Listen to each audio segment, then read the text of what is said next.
దేవుని మందిరం అంటే అక్కడ దేవుని ఘనపరిచే స్థలం. అందరు చెప్పండి, ఎవరిని ఘనపరిచే స్థలం?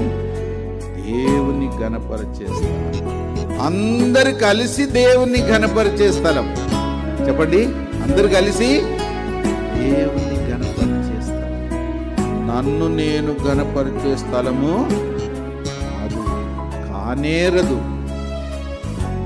ఎవరైనా ప్రైజ్ ది లార్డ్ చెప్పకపోయినా, ఎవరైనా మనలను మాట్లాడించకపోయినా, ఎవరైనా మనలను గౌరవించకపోయినా, ఎవరైనా మనకు ఏదైనా సేవ చేయకపోయినా, నేనే సేవ చేయడానికి ఆ దేవునికి, దేవుని ప్రజలకు సేవ చేయడానికి నేను దేవుని మందిరానికి వెళుతాను.